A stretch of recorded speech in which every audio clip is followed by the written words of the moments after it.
নমস্কার সবাইকে। তো দেখেন কি করে নিয়েছি, একদম বেথে শাক।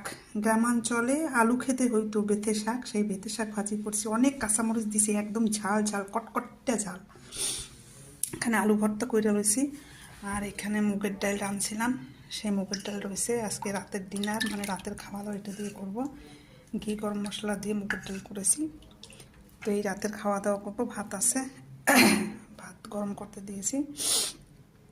আলু ভর্তা আর শাক ভাজা জাস্ট জমে যাবে, আর ডাল। আজকে শনিবার তো নিরামিষ, কেউ খেতে চায় না, তো এই জন্য এইসব মুখরোচক খাবার করলাম। শাক ভাজাটা দিয়ে আমার খাওয়া হয়ে যাবে। তো ভিডিওটা ভালো লাগলে লাইক কমেন্টস করবেন, শেয়ার করবেন, আর যারা প্রোফাইলে নতুন বা পেজে নতুন তারা একটা ফলো দিয়ে দিবেন। আর ফলো দিলে পরে সব নোটিফিকেশন, যা যা ভিডিও ছাড়বো সব আপনাদের কাছে চলে যাবে। তো আজকে এই পর্যন্ত থাকুক, আবার দেখা হবে পরের ব্লগে।